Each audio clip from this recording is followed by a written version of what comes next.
Émission 897. Cette semaine, The Moon is Following Us, volume 1. En direct de Montréal, Québec, Canada. Vous écoutez, oui, les mystérieux étonnants.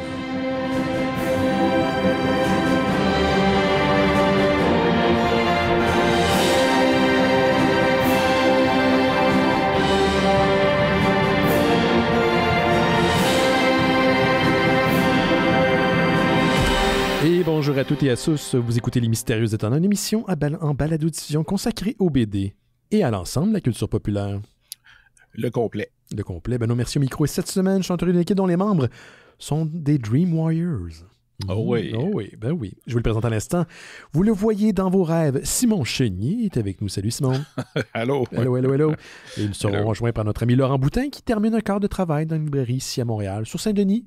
C'est une place de BD. Je vous ai donné tous les indices que vous avez besoin pour le trouver. Oh, ça se trouve. Ça se trouve très facilement. Et il va être là tantôt. Salut mon Simon.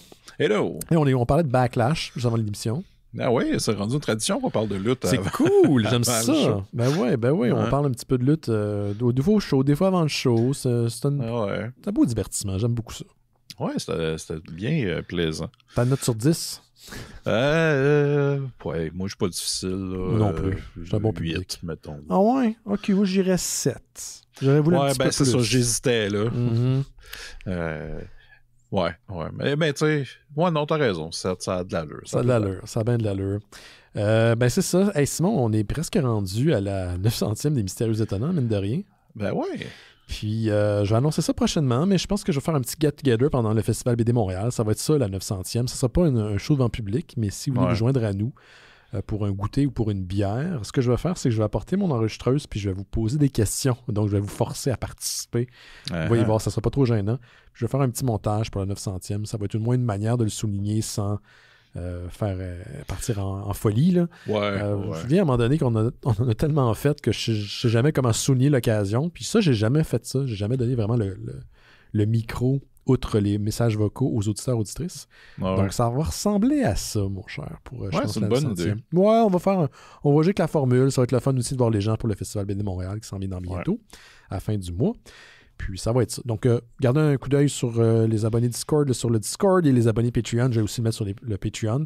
Puis je vais en parler ici à l'émission quand ça sera officiel. Mais une petite bière autour de Mont-Royal durant le Festival BD Montréal pour la 900e. Puis rendu le lundi où la 900e aura lieu, je vais diffuser le dit montage. C'est bon ça? C'est excellent. Un petit deal comme ça. On fait ça pas trop compliqué. Hey, Simon, pour se réchauffer, excuse-moi, j'ai un petit peu la voix enrouée aujourd'hui, je sais pas pourquoi. J'ai des messages vocaux, donc depuis une couple de semaines, les auditeurs auditrices sont au rendez-vous. Je trouve ça vraiment le fun. Ouais. Donc, on va commencer avec ce qui semblerait être une nouvelle tradition, le segment de notre auditeur Togi et membre du Discord, qui essaye de nous expliquer le lore de 40K. Donc, c'est un important jeu de table, de figurines, de jeu de rôle qui existe depuis longtemps. Warhammer, donc qui est très complexe. Je ne veux pas mettre le pied là-dedans, fait que Togi s'est offert gracieusement à essayer d'expliquer c'est quoi le lore de 40K. À date, je suis pas sûr que je comprends, mais je laisse le micro pour l'instant. Puis j'ai même des réactions face aux chroniques, aux segments plutôt de Togi dans les autres messages vocaux que je vais diffuser tantôt. On va commencer à écouter celui de cette semaine. Salut les mystérieux! Salut ceux qui peignent! Bienvenue au Drop Lore Pod de Togi. Cette semaine, on salue Fred, qui a découvert mon subterfuge. Effectivement, Fred, c'est avec les produits dérivés que je consomme mon 40K. On veut aussi dire bonjour à Johan, qui a découvert le concours de dessin. C'était effectivement du foreshadowing, mais j'ai pas le temps en 90 secondes de t'expliquer pourquoi. Je sais pas à quoi il fait référence. Donc cette semaine, les Primark, c'est 20 bébés éprouvettes qui ont été créés par l'empereur grâce à ses talents de magicien, généticien et politicien. Sont un amalgame de son code génétique et du meilleur qu'il a trouvé dans la galaxie. Il aurait peut-être même fait un deal avec le chaos pour avoir ses body. Puis malheureusement, quand tu fais un deal avec le chaos, ça vire mal. Donc, on a perdu 2 bébés, puis les 18 autres ont été dispersés à travers la galaxie. Ils ont tous eu un destin tragique. Puis l'empereur a passé un bon 10 000 ans à les chercher, toute la gang. Avec son premier, son préféré, Horus. Et puis le dernier, Alférion. Mais le dernier, on n'est pas sûr, hein. Donc, c'était... C'est une question? Je sais pas. La semaine prochaine, les dieux du chaos. Merci, Agues. Toggy, commence par la base. C'est qui l'empereur? C'est quoi ça? C'est quoi la structure de l'univers? Ouais. Là, je pense pourquoi 40K? Ouais. Pourquoi? Ah, c'est 40 000 ans, ça, je le sais. C'est dans les 40 000 ans dans le futur. Ça, je peux répondre à cette question-là. Comment ça se fait qu'il vit 10 000 ans, l'empereur, minimum, là? Vas-y par la base, parce que là, on est rentré, je pense, dans le train en marche, puis je suis pas sûr que je passe en dessous de la traque ou je suis dans le wagon. Fait qu'on va y aller avec ça. Ouais. Sinon, on a un auditeur de longue date, Martin, qui nous a laissé un message. Il réagit d'ailleurs aux messages vocaux de Toggy. Fait qu'on va écouter Martin. Hey, salut les LME, c'est Martin. Concernant 40K, pour le moment, j'ai pas de questions. Les chroniques de Toggy sont très, très claires et constructives. Je vais attendre la suite. Es-tu ironique? Je sais pas. Donc, c'est ça pour cette semaine. On se voit bientôt. OK, bye la gang. Merci, Martin.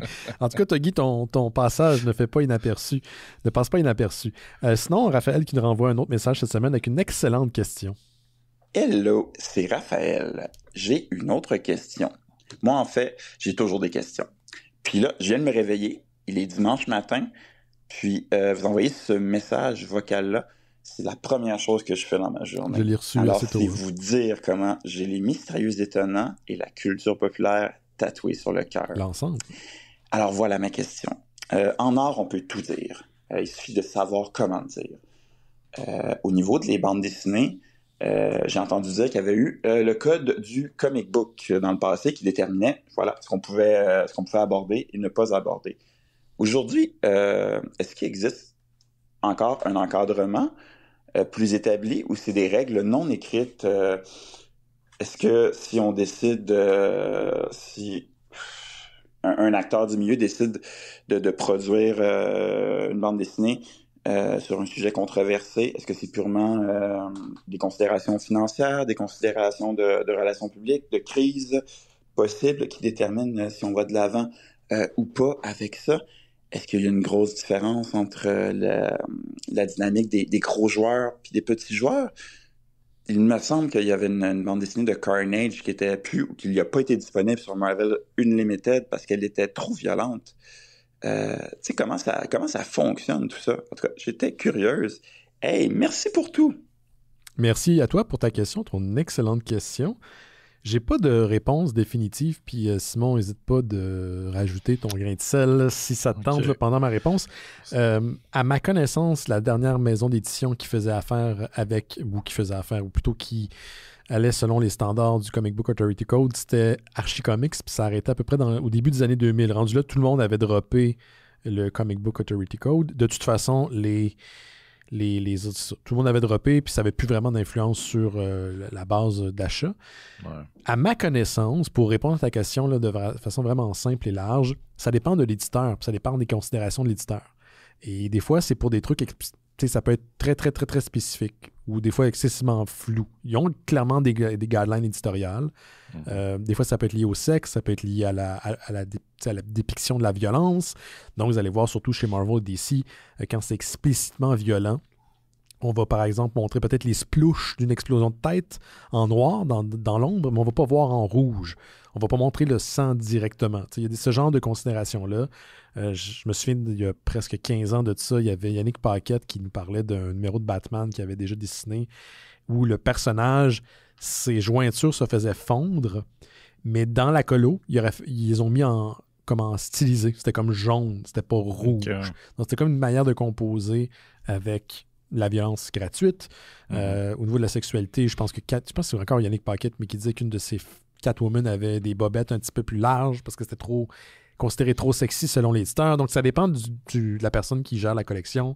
Ça dépend de la maison d'édition. Des fois, il y a des collections qui sont dédiées aux adultes. Donc, si on va regarder du côté de DC Black Label, il y a des approches un peu plus violentes, un peu plus sexuelles, un petit peu plus matures. Marvel avait Max pendant un moment. Oui, exactement, avec Punisher, qui était excessivement violent, très cru. Donc, Ça dépend des labels, ça dépend des éditeurs, ça dépend.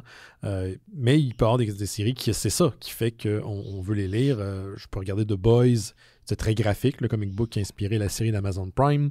Vous avez aussi Cross, qui est une série que moi, je suis pas capable de lire. Là, ça m'écoeure, c'est beaucoup trop violent. Mais c'est le point de vente de la série, c'est que c'est vendu comme étant quelque chose d'excessivement graphique et qu'il n'y a pas beaucoup de limites. Donc, ça dépend de l'éditeur. Il y a eu récemment aussi l'événement... je me souviens pas le nom, mais c'était avec Blade et tout le monde était devenu des vampires dans l'univers de Marvel. Et il y avait des numéros spéciaux de la série principale qui étaient rated R. Donc, il y avait une version supplémentaire. C'est ça, avec d'autres pages avec un petit peu plus de violence dedans. Je sais pas, je pense qu'il était emballé dans des petits sacs quand t'achetais la BD pour évidemment protéger à la vue des jeunes personnes. Des jeunes gamins. Ne peuvent pas dealer avec ça. Non. Fait que, clairement, par contre, ces comic books-là ont été créés avec ça en fonction. Là. Ils savaient qu'elle allait faire des versions matures. Il y a, je pense, la série Wolverine Revenge de Jonathan Hickman qui a la même chose aussi. Qui est présentement en publication. Puis pour répondre à ta question, Raphaël, je sais que je pense que tu disais que tu commençais à lire du comic book. Moi, personnellement, il n'y a aucun comic book qui soit, je veux dire, que ce soit même pas chez Black Label ou que ce soit du côté d'un Max, du côté de Marvel.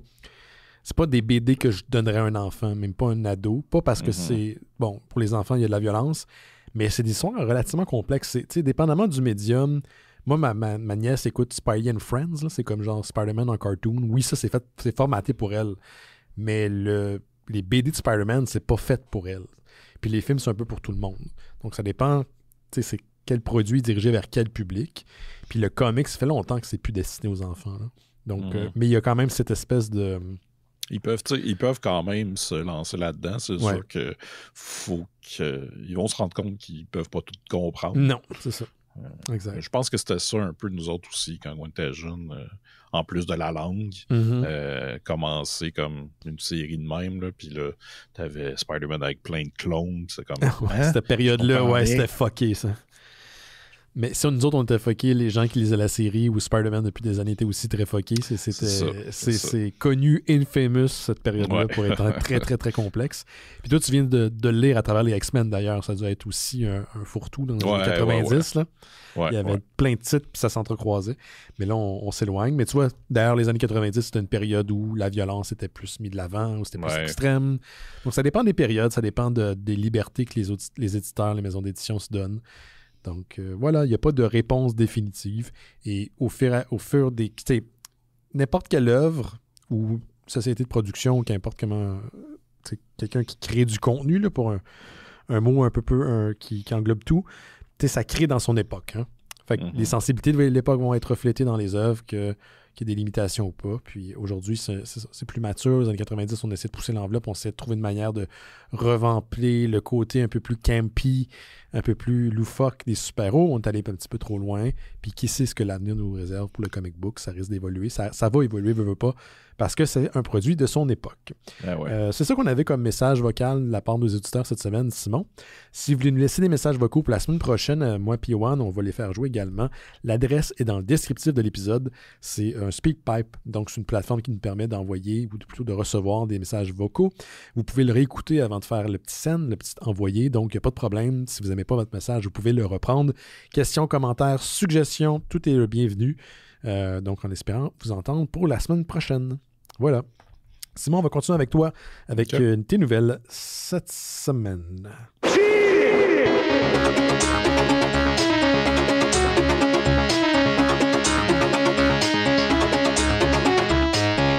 Tu l'aimes-tu ton jingle? Oui. Commence à... ouais, ça me fait toujours penser aux X-Men. Ça me rend heureux. Ça te rappelle la pile de lecture que tu as à passer au travers?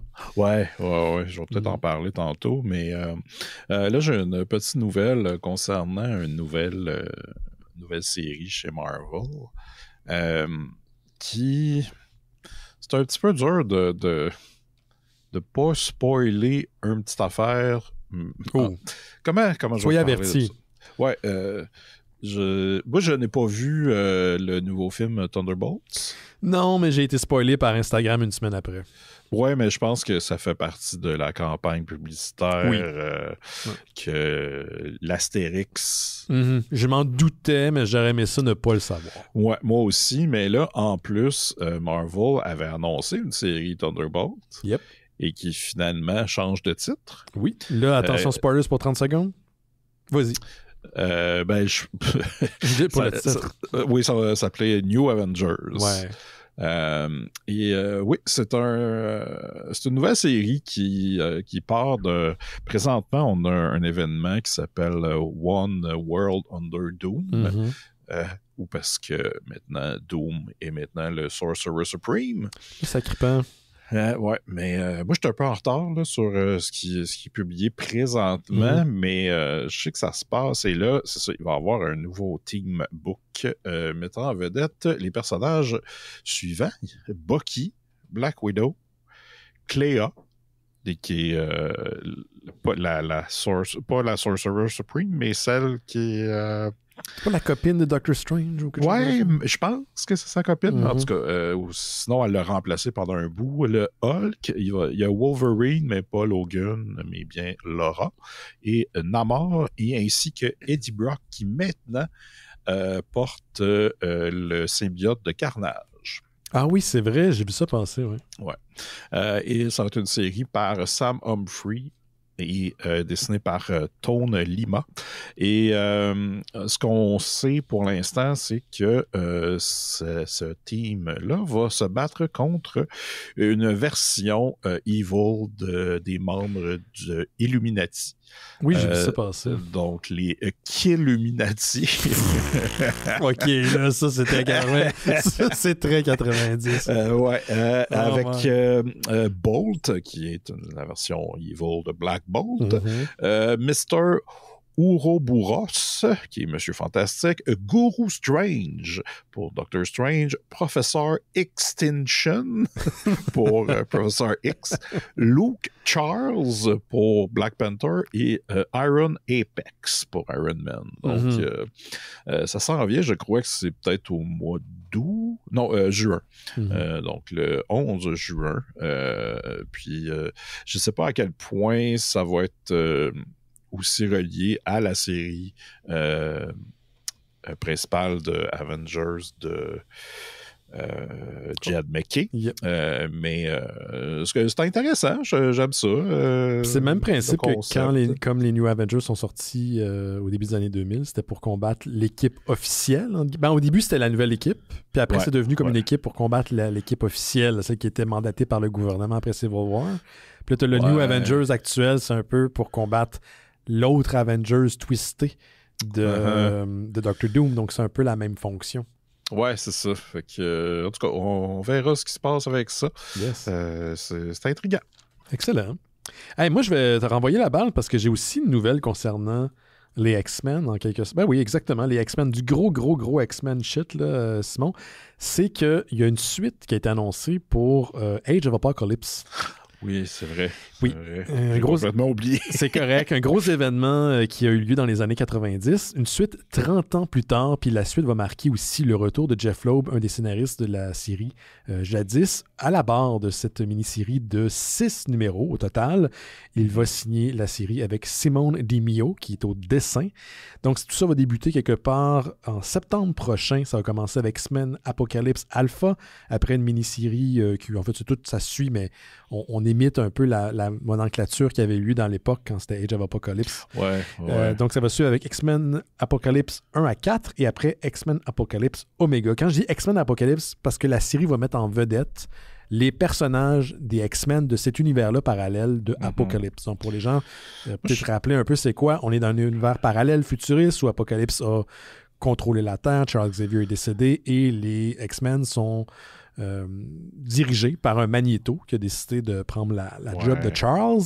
Et dans cette série-là, je pense qu'il y a des X-Men de notre époque qui vont dans cet univers-là, si je me souviens bien, c'est ça? Ça se peut. Aussi, je suis curieux de savoir quel X-Men, parce qu'il y a beaucoup de ces personnages-là qui sont décédés depuis. Exact. Et maintenant, le Big Bad, aux dernières nouvelles, était Wolverine, qui était rendu Weapon X Omega. Exact. Donc, je suis curieux de voir où ça s'en va. Donc là, à l'époque, on avait des personnages, je pense, qui allaient... En tout cas, ces personnages-là, quoi qu'il en soit, merci Ben, cerveau, les X-Men de l'Age of Apocalypse vont venir à notre époque, donc dans la continuité actuelle, et ça se passe directement après les événements de Age of Apocalypse d'il y a environ 30 ans.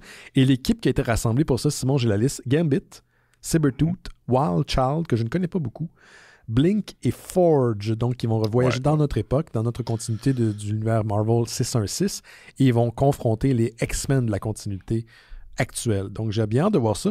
Mais j'avais une question pour toi parce que je sais que c'est excessivement complexe, là, l'univers des X-Men, surtout dans les années 90, surtout dans cette période-là, surtout Age of Apocalypse. Est-ce que tu as lu Age of Apocalypse quand c'est sorti? Parce que tu nous en as pas vraiment parlé, je pense. Peut-être que tu l'as mentionné, mais pas brièvement. Ouais, peut-être, mais non, j'ai lu ça parce que c'était avant Onslaught. Oui, Onslaught. Donc, j'ai tout lu ça. T'as trouvé ça comment? C'était bien. Je pense que j'avais beaucoup d'attentes parce que, tu sais, on en parlait tellement souvent. Ouais. Mais je pense que le fait que toute la ligne de publication des X-Men est devenue ça pendant presque comme 6 mois. Ouais. Tous les titres étaient sous l'âge d'Apocalypse. C'est ça. Fait que ça, c'était quand même gutsy comme move. Mais pour ce qui est de l'histoire en tant que telle, c'était bien. C'est pas mon futur alternatif préféré. Exact. Il y en a d'autres que ça m'intéresse plus. Mais peut-être aussi parce que j'ai pas encore beaucoup lu de trucs qui retournent à cette époque-là. Ouais, il y a eu quelques mini-séries où est-ce qu'ils sont retournés dans l'Age of Apocalypse. Vous pouvez les trouver d'ailleurs sur... je suis tombé sur un moment donné, c'était une courte série de Marvel Unlimited, sur Marvel Unlimited, l'application, pardon, où on retournait. Il y a aussi... C'est quoi j'avais lu? Un X-Force qui était très cool, qui retournait dans cet univers-là. Donc, ils sont retournés sporadiquement de temps en temps. C'est ça. Quand les X-Force étaient comme revenus... Comme une équipe d'assassins dirigée par Wolverine. Il y a eu comme 2 itérations des X-Force puis Uncanny X-Force. Mais c'était la même continuité. Deadpool faisait partie de l'équipe. Wolverine était dedans aussi. Ouais, c'est ça. C'est très bon. Ah, ben attends une minute. Il y a un Wild Laurent qui vient d'arriver.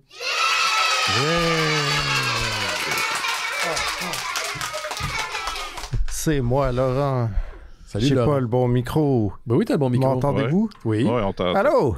Oui. Mais j'entends pas Simon, moi. Ah, attends une minute, je vais régler ça. Comment ça, je t'entends? Ah, c'est parce que le boîtier est pas branché. Attends une minute. Qu'est-ce que je fasse? Ben là, entertain le monde, là. Moi, pendant ce temps-là, je vais parler. Ça, c'est du bon live. C'est super bon. Je pense que les meilleures Ben, séries... il est à 4 pattes en dessous de la table. OK, ouais. Je vais laisser... Oh! Oui, allô? Allô, je t'entends. OK. Ah oui, les deux ont parlé en même temps, mais on s'entendait pas. C'est ça. Je suis désolé. C'est tellement mal poli. Ça devait être le fun pour le monde à la maison. Hey, ça va être un grand moment radiophonique. Un grand moment de balado. Ouais. Mais de quoi tu parlais, Simon? Je sais plus, là. OK. Mais dans ta lecture, il y avait quelques séries qui étaient bonnes. Celle de... basée sur Generation X. Je me souviens pas du titre, mais c'était un peu les mêmes personnages. Mais c'était super tragique, mais c'était super bon. Puis la série principale était intéressante aussi. Il y avait quelques titres qui étaient un peu trop, mais il y a tout le temps des personnages qui étaient comme un peu intéressants à suivre. L'affaire, c'est que aussi, je sais que le personnage de Blink est devenu super populaire. Ah oui. Mais sorti un album, One Unity. Oui. Marilyn, surtout, elle tripe dessus. Ouais, elle tripe beaucoup sur Blink One Unity. Mais je pense qu'elle est devenue populaire un peu dans une autre série. Je pense Exile, qui était plusieurs personnages de plusieurs timelines qui étaient ensemble, je crois. OK.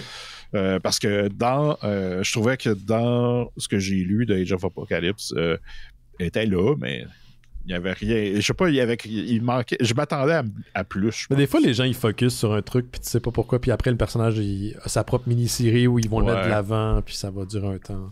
Mais je voulais savoir, est-ce que je disais n'importe quoi quand je disais qu'il y a des personnages des X-Men de notre époque, de notre continuité, qui allaient dans le futur, ou c'est de la bullshit, ça? Tu veux dire dans la nouvelle série? Non, dans l'ancienne, celle de Apocalypse des années... oui, non, il me semble que ça arrive, ouais. OK. Ouais. Fait que là, c'est le contraire, ils viennent dans notre époque. Ouais, mais pour l'instant, j'ai pas encore lu ça. OK. Mais je sais que ça arrive pas mal. Je reste un peu des années 90 parce que je vais vous parler d'une suite que IDW Publishing va faire, une suite au film Event Horizon en comic book. Ah ouais? Ouais, ça va s'appeler Event Horizon Dark Descent, très 90, tout ça, parce que c'est basé bien sûr sur le film de Paul W.S. Anderson de 1997, probablement son seul bon film, en fait. Ah, parce que c'est pas mauvais, en Mortal fait. Kombat. Dude, come on. Resident Evil 2, là, quand Ouais. elle passe à travers la fenêtre de l'église là, avec sa moto. Oui. Mais Event Horizon, c'est terrifiant. Pour les gens qui ne le savent pas, c'est comme une équipe de sauvetage qui retrouve un vaisseau spatial qui avait un mode de propulsion expérimental. Puis ce vaisseau-là passait à travers les enfers et a ramené quelque chose dans notre réalité. Puis c'est un bon film. C'est un bon film, mais c'est très glauque. D'ailleurs, il y a une édition Director's Cut qui n'existe pas, mais que j'ai vu des scènes, là. On a vu des stills au fil des années. Puis ça aurait été excessivement violent. Donc, il va y avoir une suite écrite par Christian Ward, qui est entre autres travaillé sur Batman City of Madness, et dessinée par Tristan Jones, qui a travaillé sur une série qui s'appelle Alien Defiance. Puis ça s'en vient, c'est accessible, on dit, aux nouveaux lecteurs, puis ça s'en vient au mois d'août prochainement. Attendez le trade là, si ça vous intéresse, si vous êtes un fan de Event Horizon. Puis, mais si j'ai pas vu le film, je vais-tu comprendre? Comme je viens de dire, c'est accessible pour les gens qui ont pas vu le film. T'as jamais vu Event Horizon? Ça m'a... Moi non plus. Ah ouais, shit, ok. Pendant longtemps, j'ai mélangé Event Horizon puis Battlefield Earth pour une raison obscure. Fait que j'étais comme, je me rappelle jamais si c'est lequel qui est quel, mais je pense qu'il faut que je me tienne loin de ça. Ouais, t'as bien fait pour Battlefield, je pense que t'as bien fait. Ouais, ça là, je l'ai vu. Ouais, ok. Yeah, boy. C'est dégueulasse. Mais pourtant, j'adore les films où Sam Neill vire fou, fait que faudrait que je check ça. Oh, puis il vire fou en tabarnouche là-dedans. Ouais, ben c'est ça. C'est quelques On années. se fait une date, Laurent. Oh oui. Ah, c'est ça. Ok, ben on va continuer avec justement toi, mon Laurent.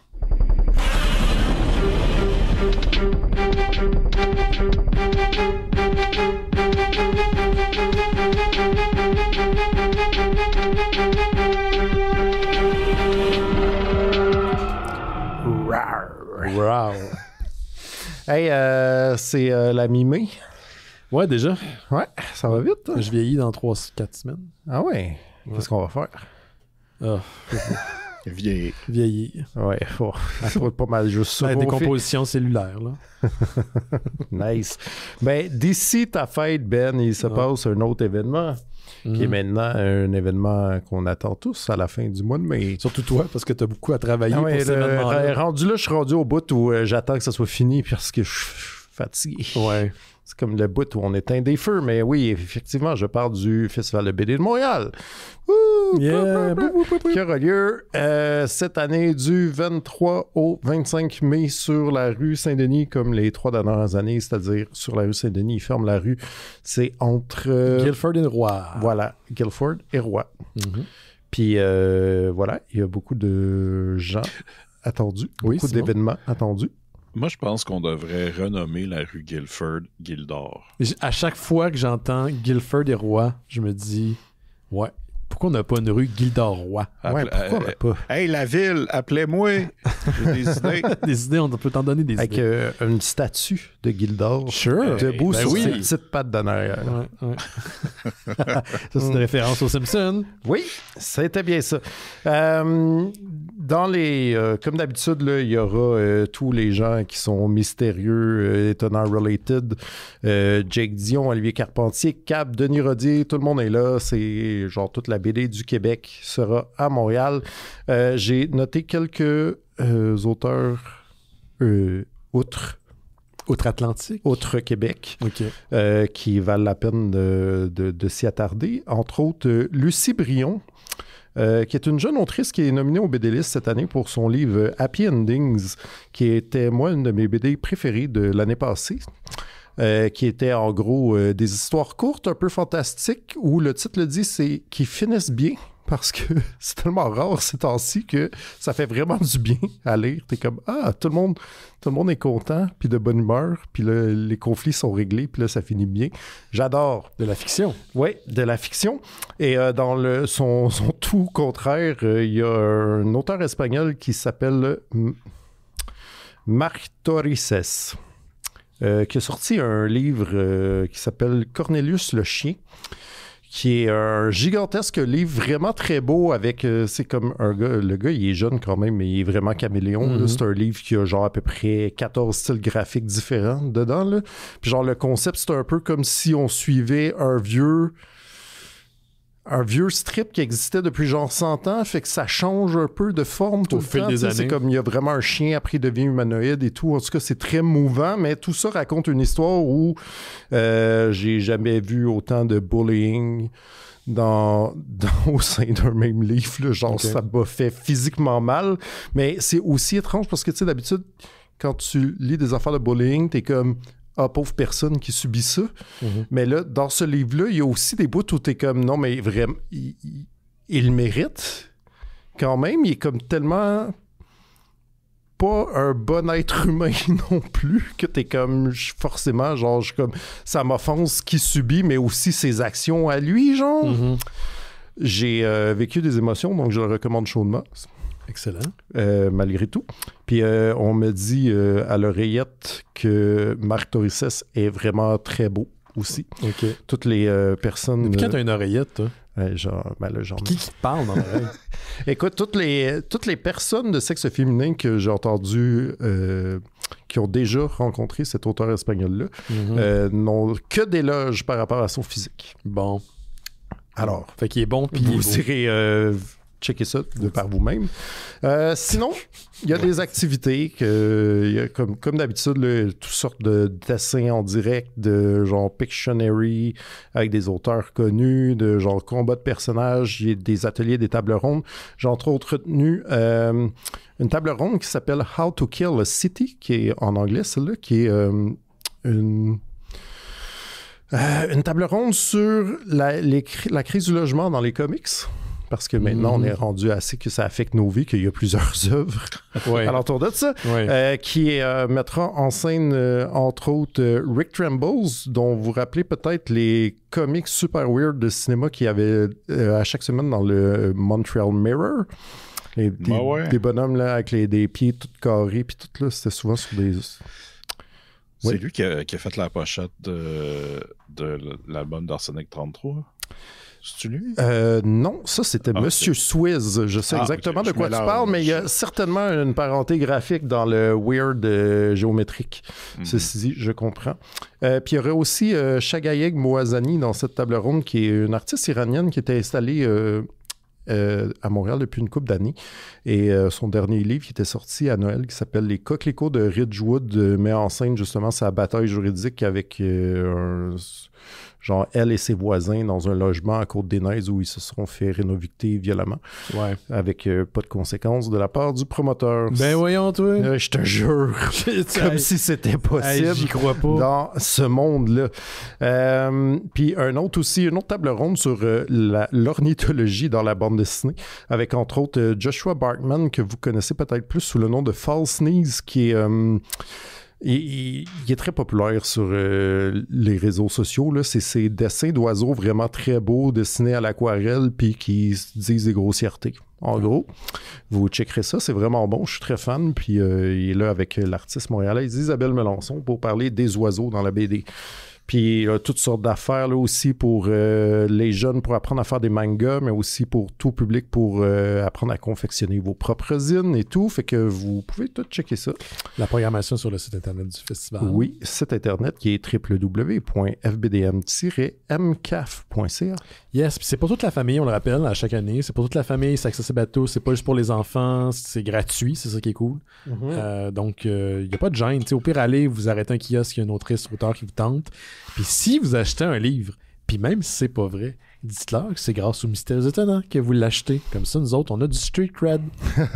C'est ça qu'on veut. C'est ça qu'on On veut. ne vit que pour ça. Puis que pour le street cred. Puis aussi, vous viendrez me voir parce que là, moi, l'année passée, ce que j'ai découvert, c'est que maintenant que le festival est sur la rue Saint-Denis et que je travaille à la librairie Planète BD sur la rue Saint-Denis, c'est que avant, pendant que c'est le FBDM, il y avait pas un chat dans la librairie parce que tout le monde était là-bas. Ben oui. Puis là, maintenant qu'on est comme dans le festival, c'est complètement mongol. Oui, parce que là, vous avez pignon sur rue, mais vous mettez aussi des kiosques à l'extérieur devant le commerce. Voilà. Puis là, moi, souvent, je passe la fin de semaine en dedans. Puis là, j'ai pas le temps de voir pantoute ce qui se passe dehors. J'ai juste le temps de capoter puis de me dire « Ah, wow, j'ai rencontré personne. J'ai juste comme vendu des livres à des gens excités. » Fait que venez me dire salut, j'aurai sûrement pas le temps de vous jaser, mais je vais être content de voir des faces. Il y a un événement privé le 22, tu y vas-tu? Moi, j'ai été invité.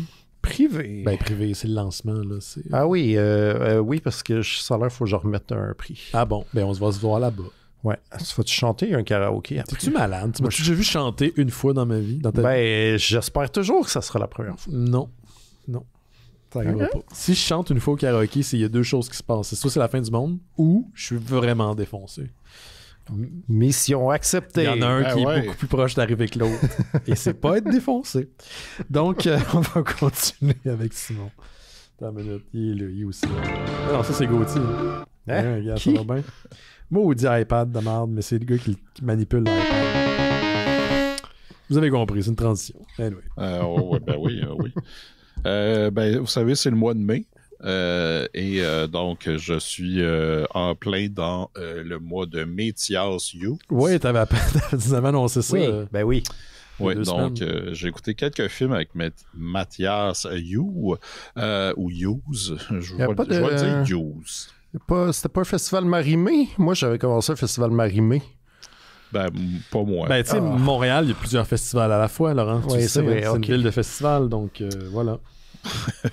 Ben là, c'est ça. J'ai passé à travers quelques films avant d'en trouver un bon. Donc, j'ai écouté Diplomatic Immunity, qui est correct, mais sans plus. Le point fort, c'est que Billy Drago est dedans et il joue un gentil. Ok, je pensais que c'était un spin-off sur le Doux qui arrête pas de dire ça dans Little Weapon 2. Diplomatic Immunity. C'est un peu la même affaire. Sinon, j'ai écouté The Silent Force, qui est... Mathias You, il est là pour vraiment pas longtemps, puis il disparaît sans vraiment d'explication. Donc, je comprends pas ce qui s'est passé. J'ai écouté Maximum Impact de 2017, ça essaie d'être une comédie, puis c'est pas bon. Mais là, je suis tombé sur le film Black Belt, un film de 1992 qui est une production de Roger Corman, et c'est le Bodyguard de Roger Corman. Je parle ici du film avec Kevin Costner et Whitney Houston. C'est la version de c'est sa version cheap de Corman. Okay, j'étais vraiment en train de me dire Roger Corman, il avait besoin d'un garde du corps. Moi aussi, je me disais pourquoi.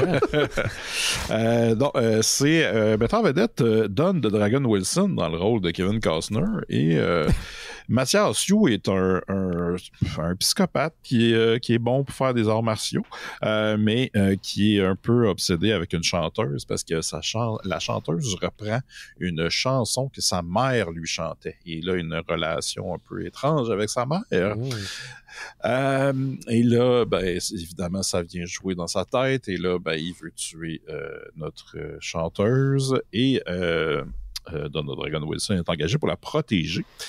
Et c'est un film avec beaucoup de coups de pied et de coups de poing d'en face. Et c'est quelque chose que j'aime beaucoup dans ce film-là, c'est la répétition. C'est-à-dire, tu sais, il donne des coups, mettons, tu sais, plusieurs fois dans le même coup de poing d'en face, jusqu'à un moment donné où tu pars à rire parce que ça n'a comme pas de bon sens. C'est-tu comme le personnage qui le fait plusieurs fois ou c'est le montage qui... Parce que c'est le personnage. Okay. Je pense que ça peut être les deux. Tu sais. Okay, des fois, c'est juste on change d'angle, mais c'est la même affaire. Fait que ça, c'est vraiment une des forces du film. Aussi, on rentre là-dedans une histoire aussi avec un gérant qui veut absolument avoir le contrat de la chanteuse. Fait que pour ça, ben, il décide de tuer du monde alentour de la chanteuse. Fait que, en plus du psychopathe, t'as le gérant. Et là, ben, Don Dragon Wilson qui se bat contre tous ces gens-là dans des entrepôts de boîtes vides, puis dans des dojos. Puis évidemment, il tombe en amour avec la chanteuse. Mais contrairement à Kevin Costner et Whitney Houston, ils ont de la chimie. Ah, OK. Je ne sais pas si vous vous souvenez de Bodyguard. C'était pas fort. Pas tant que ça, je t'avoue. Ça fait vraiment longtemps que j'ai vu. Je pense que j'ai jamais vu au complet. J'exagère. Oui, mais elle chante dessus, elle a-tu autant de coffres? Ça, non. Puis c'est un peu... je pense qu'il y a 2 tunes originales qui jouent. Puis c'est bien ordinaire. Mais écoutez, si vous voulez quelque chose d'un peu niaiseux avec beaucoup d'arts martiaux puis des coups de pied d'en face, ben Black Belt de 1992 est un excellent choix. Okay. Puis là, j'ai continué et l'autre film d'après, ça tombait le 5 mai. Donc, j'ai fêté Cinco de Mayo avec ce film-là. C'est le film Fist Fighter de 1989 qui met en vedette, entre autres, Jorge Riviero ou Georges Riviero, selon où t'achètes le film. Mais qui est un acteur qui était vraiment populaire au Mexique, qui a fait beaucoup de soap, il a même été luchador pendant un bout. Il a commencé sa carrière comme ça. C'était un genre de mannequin musclé. Et là, ben, on est en 89, puis il est comme rendu vieux, mais quand même, il joue un fighter qui veut venger la mort d'un de ses amis et évidemment c'est Mathias Yu qui joue le gars qui a tué son ami, qui est un autre fighter qui est représenté par un autre gérant véreux qui décide de tuer du monde alentour de notre héros pour essayer de le convaincre de se battre pour lui, mais finalement ça marche jamais. Mais c'est pas des arguments très convaincants. C'est des drôles de plans. Non, c'est ça, parce qu'ils veulent tout le temps pas leur donner le choix, mais avec ça, ben ça fait juste comme te motiver à non, je veux pas. Mais non, c'est ça, Chris, t'as tué mes amis. Puis à un moment donné, le film vire en film de prison parce que notre héros se retrouve en prison. Oui, okay. Voilà. Bon, il y a du combat de prison, j'imagine? Ouais, il y a du combat de prison et il y a même un combat en cage avec une espèce de monstre avec du poil bizarre. Là. Pis, ouais, Défini poil bizarre. Ben, il y a, mettons...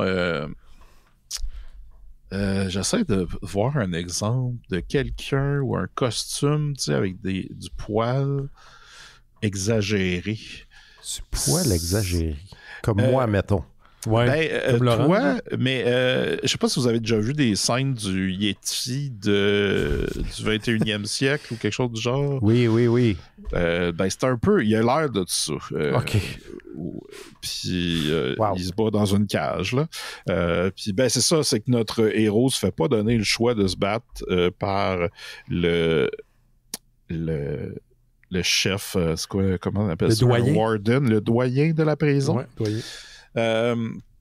Finalement, à la fin, quand il réussit à battre le monstre dans la cage, ben le doyen, il vire gentil, puis là, il veut l'aider à battre Mathias Yu, puis tout ça. Ben oui, c'est parce que là, il s'est rendu compte qu'il allait perdre. Ben, c'est ça.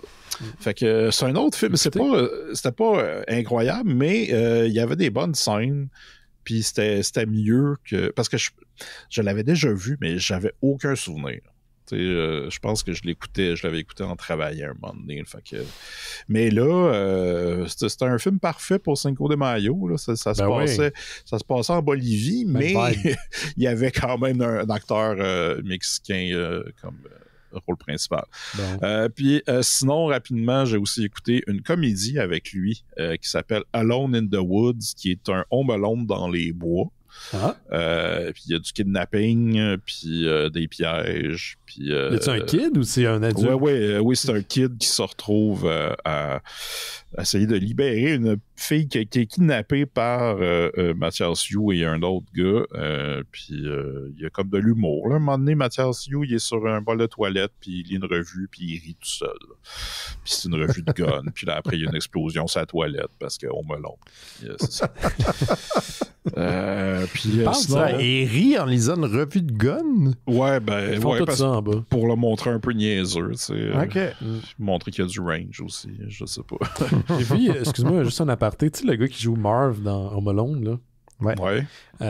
Qui a joué le père aussi dans, comment ça s'appelle, Christmas Story 2, là. Ouais, Daniel Stern. Ouais, ce gars-là est rendu sculpteur, puis j'ai vu une story de lui sur Instagram la semaine passée, puis il est vraiment excellent. Cool. Ah oui? Il a fait comme l'œuvre qu'il a faite, celle que j'ai vue. Je sais pas si c'est en anglais, je pense que oui, mais c'est immense d'un. C'est comme une femme, tu sais, comme quand t'as une chaise, puis dans les prestations, ils vont comme se laisser aller dessus, je sais pas comment dire, là, s'étendre le dos dessus, là, puis les cheveux, tout ça. Et c'est très réaliste. J'étais vraiment surpris. Je sais pas, je m'attendais pas à voir ça de Marv. Ouais, j'avoue. C'est excellent. Il fait ça, il est rendu sculpteur. C'est tout. Fin de l'anecdote. Ben, tant mieux. Ben oui. Je sais pas quoi rajouter. Non plus. Non plus. Ouais. Ben sinon, j'ai écouté d'autres films, mais rien de vraiment marquant. Donc, je reviendrai peut-être d'ici la fin du mois de mai pour... D'autres films de Mathias. Ouais, il me reste encore une couple de jours. Fait que, il reste encore 3 semaines aussi au moins. Ouais. 3 semaines ou 2 semaines? 3 semaines. 2 semaines et demie. Ouais. On continue avec toi, mon cher Laurent. J'ai des petites nouvelles. Ben oui. Cette semaine. Si je vous parle de Charlie XCX, ça vous dit de quoi? Brad Summer? Yeah! Simon, il savait. Ben, je m'attendais pas à ça. Qu'est-ce que tu veux dire? Je suis pas hip comme les jeunes le disent? T'es pas très à l'affût de la musique pop. On peut pas dire ça de toi. Non, on peut pas dire ça. C'est une chanteuse, effectivement, qui a sorti un album qui s'appelle Brat l'année passée, puis qui est comme été vraiment big. Ça fait comme des années qu'elle roule, mais c'est une chanteuse de pop, puis là, elle est comme au fait de sa carrière. On a annoncé cette semaine qu'elle avait créé un studio de film qui s'appellerait Studio 365, puis qu'elle prépare un projet dans lequel elle va jouer avec le réalisateur culte japonais Takashi Miike. C'est cool.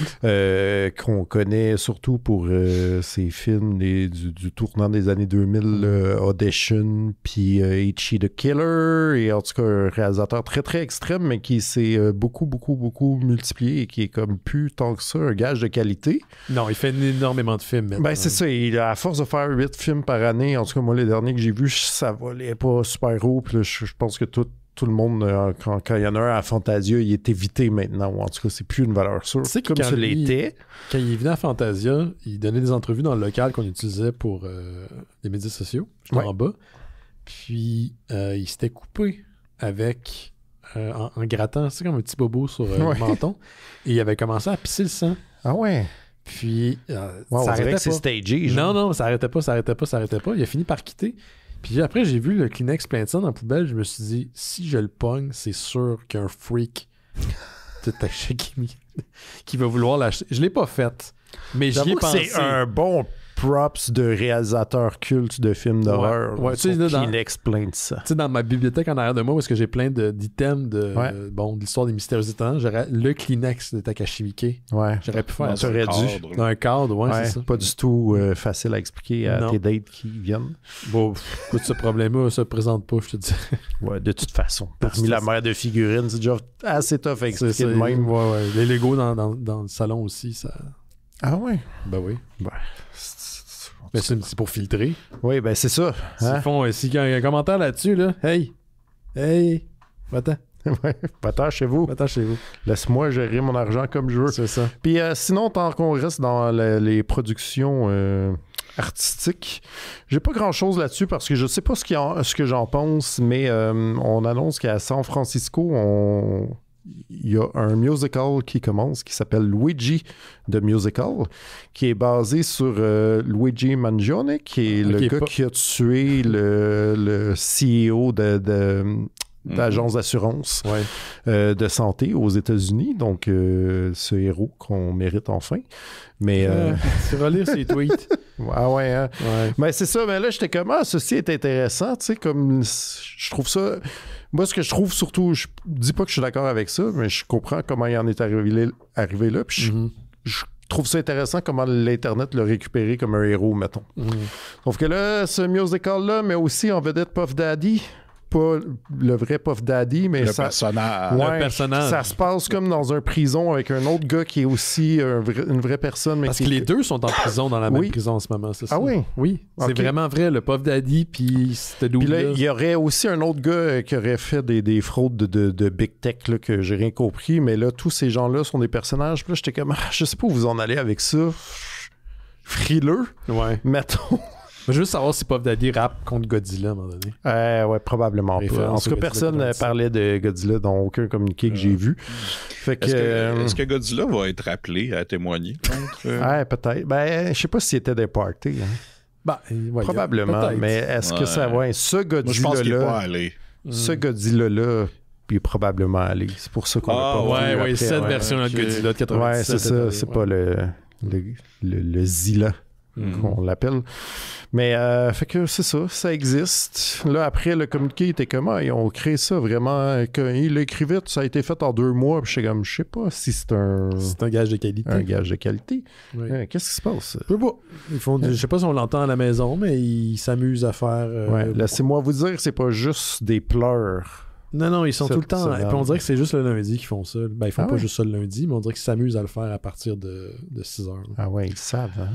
Moi, si je peux renchérir sur la nouvelle à propos du film de Takashi Miike, Oui. il y en a un autre qui s'en vient avec qu'il va faire sa version de Bad Lieutenant.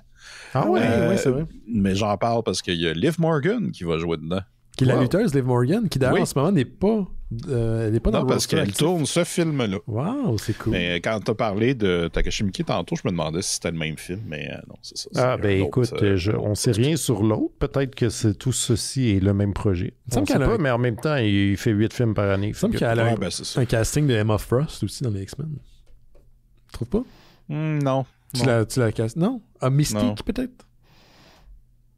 Non plus. Non. Bon, ok, bon, j'essaye, là. Ok, Je sais pas. Blink. Blink 182? Ah, peut-être, ouais. Ouais. Mais ouais, je sais pas, il me semble dans les dernières années, il fait beaucoup des adaptations de manga. Fait que je sais pas en tout cas, il fait pas que ça non plus, mais j'ai l'impression que c'est ça sa carrière. T'avais-tu tout? Mais Ah, c'était un ouais, ça? ouais. Ouais, c'était... Ouais. J'ai une petite nouvelle concernant Jake Schreier. Jake Schreier, c'est le réalisateur de Tabarnak. Ah, j'ai pas de voix aujourd'hui. C'est le réalisateur de Thunderbolts, le film de Marvel qui, pour vrai, rapporte énormément de bonnes critiques. C'est le seul film de Marvel Studios dans les dernières années qui a ramassé autant de bonnes critiques, autant des critiques, mais aussi du public. Et cette popularité du film de Jake Schreier a amené en fait qu'il est en pourparlers en ce moment avec Marvel Studios pour réaliser le film des X-Men qui est en ce moment écrit ou est en train d'être écrit par Michael Leslie. J'en ai parlé il y a quelques semaines. C'est le gars qui a entre autres travaillé sur la franchise des Hunger Games. Et donc, vous ne serez pas surpris d'apprendre si vous suivez les Mystérieux Étonnants que après les événements d'Avengers, Doomsday puis Avengers Secret Wars dans 2 ans, le futur du MCU va sûrement être plus centré sur les X-Men parce qu'on a toute une trolley de propriétés maintenant qu'on peut exploiter puis qu'on n'a pas vraiment touché auparavant. Et donc, pour s'assurer du succès de cette franchise-là, ils vont essayer de mettre ça entre les mains de gens qui ont pu attirer des bonnes critiques et de l'intérêt pour Marvel Studios. Et bon, Jake Schreier, c'est le cas en ce moment. D'ailleurs, je regardais, il y avait un article du Wall Street Journal qui citait que Kevin Feige, qui est le président de Marvel Studios, a déjà dit à des collègues, plus c'est pas une rumeur qui est reprise sur Internet Nowhere, là, c'est le Wall Street Journal quand même, qu'il a déjà un plan d'une 10aine d'années pour exploiter les personnages des X-Men dans ce qui sera la future phase du MCU. C'est sans doute pas assez pour tout couvrir, ce que Simon a lu, mais disons que c'est quand même bien... il faut qu'il prévoie à l'avance. Là. Ouais. Donc tout ça va arriver après les événements qui vont culminer dans Avengers Secret Wars en mai 2027, où on va sûrement voir une espèce de... On va réagencer l'univers du MCU en combinant celui des X-Men, des personnages de 20th Century Fox, parce que, comme vous le savez, dans Avengers Doomsday, il y a déjà Patrick Stewart, Cassie Graham, Ian McKellen, Alan Cumming, Rebecca Romijn, James Madsen et Channing Tatum qui sont confirmés. Donc, tous des personnages qui, à part Channing Tatum, parce que son film a été annulé, mais qui faisait partie de l'univers des X-Men de 20th Century Fox, avant que ce soit absorbé par Disney et que ça devienne 20th Century Studios. Puis il y a un bon indice là, avec le titre de Avengers Secret Wars, qui était le titre d'une série d'il y a quelques années par Jonathan Hickman, où justement on faisait ça à la fin.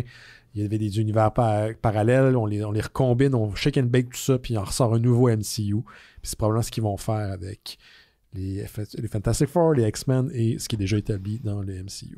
Hey, imaginez que genre là on fait ça, puis là dans 15-20 ans, ils font Onslaught. Ça se pourrait. Puis là, ils retcon tout. Puis là, on a Heroes Reborn. Puis là, ils refont un autre Secret Wars. Puis là, ils sont obligés de partir des Ultimate. Hey. Il y en a du stock, là. T'sais, ils vont s'abreuver, là. Ils ont la source entre les mains. Ils ont même du matériel. C'est ça. Donc voilà pour Thunderbolts, voilà pour ce qui s'en vient avec sans doute les X-Men. T'as-tu autre chose, toi, Simon? Non. T'as fini? Ben écoute, je peux rajouter là. Présentement, je suis en train de lire la mini-série, la série de 16 numéros qui s'appelle Bishop The Last X-Men. Et c'est un moment où c'était le retour de Bishop dans les titres de X-Men, mais ça n'a pas duré longtemps parce qu'il était perdu dans l'espace avec Lady Deadbird, qui est une membre du Shi'ar. Et là, ça faisait longtemps qu'on l'avait pas vu, puis à un moment donné, il est revenu et je m'attendais à un numéro où il allait retrouver toutes les X-Men, mais là, présentement, les X-Men, après The Shattering, ils sont un peu tous dispersés. Fait que là, lui, il est dans la maison des X-Men, puis il reste juste Storm, puis là, il est comme, je pense qu'il faudrait que j'aille chercher des réponses à quelque chose. Fait que là, il s'en va voir... il essaie de trouver sa sœur, qui est maintenant... sa sœur qui était dans les X-Factor, qui était un genre d'hologramme vivant avec une conscience. Puis là, il la retrouve, puis finalement, il découvre qu'un de ses ennemis jurés, qui vient de son passé à lui, ou de son futur à lui, plutôt, Fitzroy, qui est lui, il se nourrit avec l'énergie des mutants. Mais là, il est comme viré fou, puis il bouffe vraiment tout le monde. Fait que là, Bishop retrouve des corps momifiés un peu partout dans un building. Et là, il y a un portal qui apparaît, puis il se retrouve dans un autre futur différent, où là, il y a eu un apocalypse. On parle pas de apocalypse, mais... un apocalypse, et il se lie avec une bande de rebelles et essaie de combattre Fitzroy, qui est maintenant rendu le Chronomancer, et qui a sa propre armée d'espèces de chevaliers de la table ronde, je sais pas trop. Je dis ça, c'est parce qu'ils ont vraiment comme des uniformes très de la croisade, tu sais. C'est ça, des Templiers, mais on voit jamais leur face. Et à date, c'est intéressant, je veux dire. Je trouvais que ça fitait avec la BD qu'on venait de lire pour le show, dans le sens, tu sais, c'est un univers un peu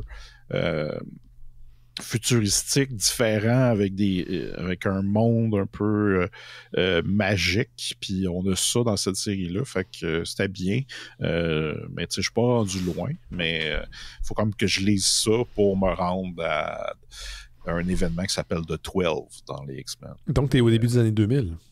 Ouais, je suis fin 99. Wow. Début 2000. Ça arrive bientôt, tu vas rattraper la ligne actuelle, man. C'est un jour. Ça s'en vient tranquillement. Qu'est-ce qui arrive dans ce temps-là? Tu vas recommencer du début? Il va louper. Non, je vais peut-être juste lire d'autres choses. What? Il va lire Spider-Man depuis les années 60. Ouais. Peut-être pas, mais il faudrait j'aurais le goût de relire tout ce qui a rapport avec la Clone Saga. Oui, moi aussi, même si c'est épouvantable, là, je serais curieux de lire ça. Ouais, mais ça va sûrement être moins long que X-Men. Ouais. Ah oui, ça c'est des chances. Merci Simon. On rappelle que tes listes de lecture des X-Men sont disponibles dans le Discord des Mystérieux Étonnants. Il y a comme un salon où vous pouvez accéder. Il y a des listes de lecture qui sont disponibles là. Donc, ta lecture des X-Men, le 99, début 2000, elle est disponible. Puis aussi celle actuelle que tu lis également en parallèle. Toi, il te restait quoi? De quoi là? Juste 2 toutes petites nouvelles Kaiju-related. Oh. On a un titre pour le prochain film de Kaiju de Legendary. Mm-hmm. C'est Godzilla X Kong Supernova. Wow. On dirait tout le temps comme presque des blagues. Oui, mais non. Voilà. Fait que j'en sais pas plus. T'as-tu écouté l'autre avant? L'autre deuxième Kong avec un gant de métal? Ouais. C'était comment? Écoute, il y avait de la bonne tapoche. Ben ouais, c'est ça qu'on veut. J'attends plus rien de ces films-là, mais je suis comme... je suis tout le temps diverti, mettons. Ouais. Okay. À part la série de Monarch, là, j'aurais trouvé ça long pour rien. Puis là, ça m'a fait chier, ce film-là, justement, parce que tout ce qu'il avait mis dans la série de Monarch était complètement pas pris en compte. Hey. Fait que j'étais comme... Ils respectent pas leur continuité. Non, il y a comme une affaire dans la série, excusez, je vais vous spoiler un peu, mais que quand tu vas dans l'espèce d'intra-terre, le temps ne fonctionne pas pareil, genre. Mm-hmm. C'est pour ça que genre... Kurt Russell, il est moins vieux que ce que techniquement il devrait être parce qu'il a passé du temps là-dedans, blablabla, tu sais. Puis là, je veux dire, dans le dernier Godzilla X Kong, je sais plus c'est quoi le titre, là, mais là, il parle, tout le monde va là-dedans avec aucune conséquence. Puis je suis comme là, il me semble que vous m'avez fait subir 8 épisodes avec pas de kaiju pour finalement, c'était ça le punch, là. Puis là, c'est plus là déjà, genre. Fait que ça m'a fait chier, mais après, Kong avait un gant de métal. Ben ouais. Fait que, tu sais, qui pour me plaindre la bouche pleine, hein? Ça, exact. Franchement. Godzilla court. Ouais, il court. Puis... Il court? Ouais. Ouais. Puis, les deux sont ensemble. C'est des amis. Des amis, OK. Ouais. Cool. Puis sinon, la dernière fois que je suis venu, je vous avais parlé de ce fameux marteau en pied de Godzilla. Mm-hmm. Ouais. Fait que là, je me suis dit que ça pourrait être mon new thing, c'est le merchandising de Kaiju. Parce que j'ai vu... Il y en a du weird en plus. J'ai vu sur le site de Bandai que tu peux acheter maintenant une tête de Gamera, mais montée comme un trophée de chasse, là. Sure, ouais. Fait que tu peux...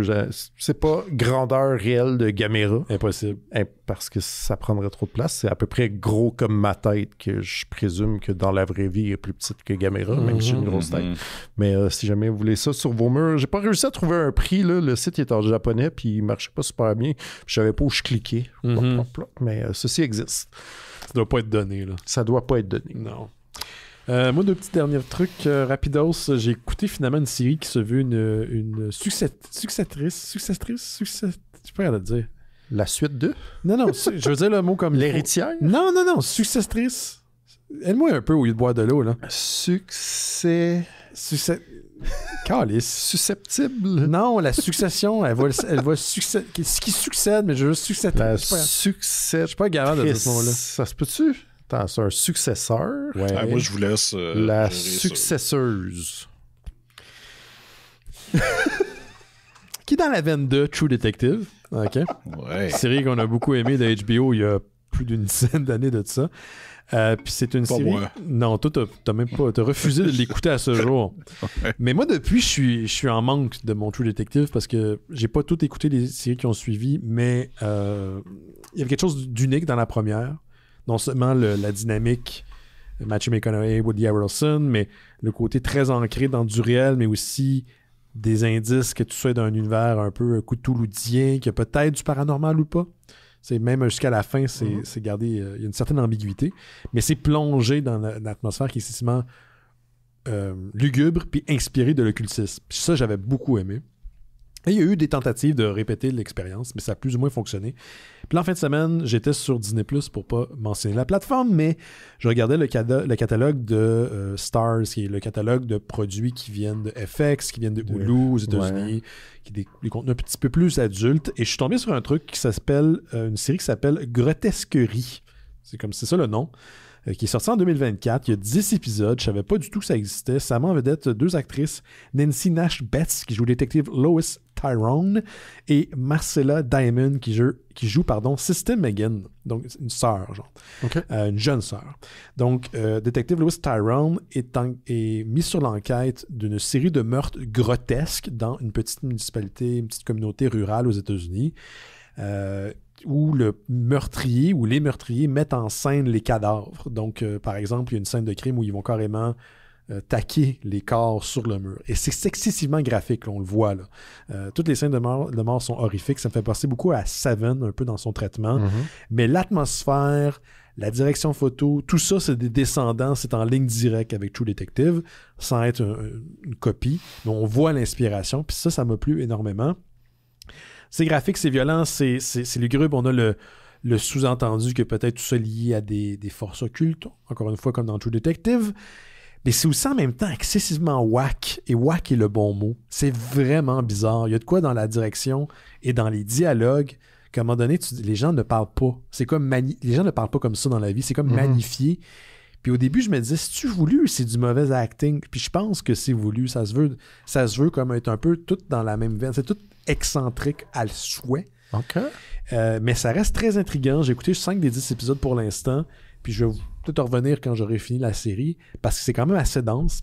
Puis on passe pas tant de temps, en fait, sur les crimes. C'est ça qui est particulier. On est surtout sur la vie personnelle du détective de Louis Tyrone.